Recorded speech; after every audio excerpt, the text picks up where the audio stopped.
Lessons learned after a failed project. Failure is often disguised as life's most effective teacher, arriving uninvited, but leaving us with lessons we couldn't have learned any other way.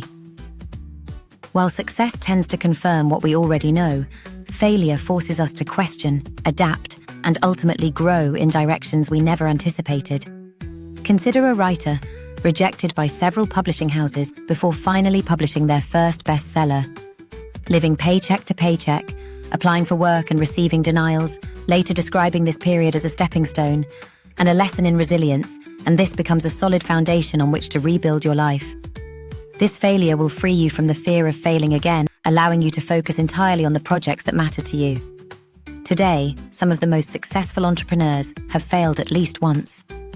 But more importantly, those rejections teach strength and tenacity and clarify the purpose in ways early success never could. Other equally compelling examples are below. 1.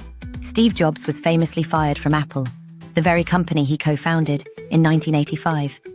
Rather than this be the end of his story, it became a catalyst for extraordinary creativity.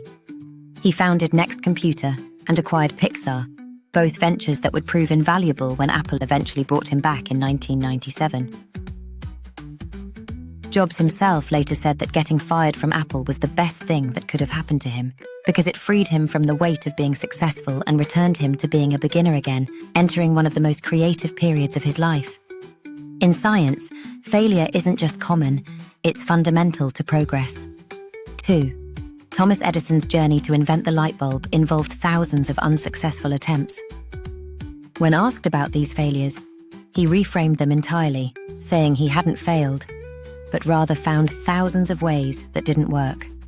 Each failure eliminated one possibility and brought him closer to the solution. This perspective transforms setbacks into data points, creating a roadmap toward eventual success. 3. In sports, where winning seems to be everything, failure often shapes the greatest champions. Michael Jordan was cut from his high school varsity basketball team. Rather than accepting defeat, he used that rejection as fuel, practicing relentlessly and eventually becoming what many consider the greatest basketball player of all time. He later reflected that his failures, missed shots, and lost games were precisely what enabled his success. What these stories reveal is that failure serves several crucial functions in our lives.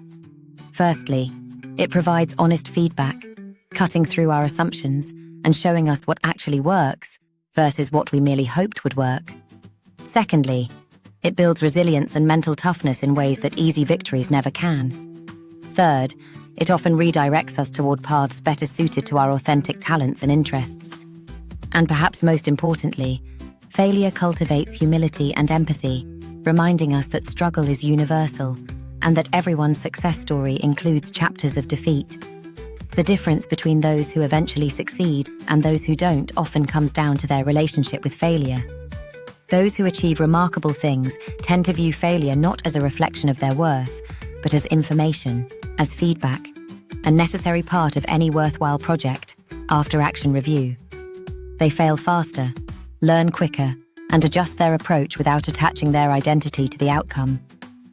In our current culture, which often showcases only polished success on social media, it's easy to forget that every meaningful achievement is built on a foundation of failures, false starts, and hard-won lessons. The entrepreneurs who built successful companies often had previous ventures that collapsed. The authors who wrote bestsellers usually have drawers full of rejected manuscripts. The scientists who made breakthroughs spent years pursuing theories that led nowhere. Failure, uncomfortable as it is, keeps us honest, hungry, and human. It's the price of admission for anyone attempting something difficult or original. And while we should neither seek out failure nor romanticize suffering, we can recognize that our setbacks often contain the seeds of our greatest growth if we're willing to stay in the game long enough to let those lessons take root. For more content like this, please like, share, and subscribe.